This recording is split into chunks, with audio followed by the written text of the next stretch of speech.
Вот так озера, прям реки, детей они видно. тоже загрязняются. Вот сейчас впереди будет лето, каждый поедет отдыхать на природу, и начните с малого, что отдохнули, там развели костер, после себя убрали, банки, склянки, там бутылочки, все, значит, весь мусор с собой забрали. Потому что там, как не поедешь, везде грязно, везде там накидано.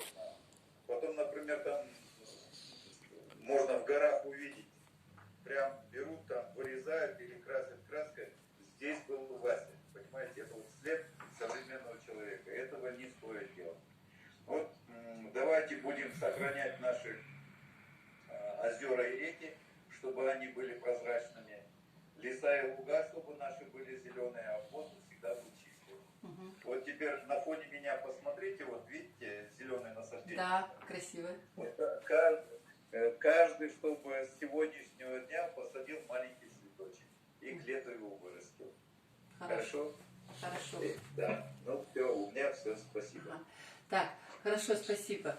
Ребята, то есть вы должны понять, что это все проводится ради вас. Вы принесли мусор, убирали, это все ради вас, ради себя. Понимаете? Так же, как в квартире. Вы убираете, мама убирает для себя, для вас. То же самое вы делаете для себя. Не для кого-то, не для меня, не для школы, а конкретно каждый для себя. Понимаете? А мы все вместе это сила. Тем более вы знаете, сейчас карантин, сейчас проблема. Мы никуда на природу выехать не можем. Мы должны хотя бы сейчас очистить свой город. Нам нужно дышать свежим воздухом. Вы понимаете, вам должно это сознание дойти до вас, до самих. Вы уже не в начальный класс, вы уже 6 класс. Вы должны быть ответственными, ребята, за свою жизнь. За себя, друг за друга. Вы должны быть горой. Понимаете? Все. Спасибо вам большое. Спасибо. Хорошо. До свидания. До свидания.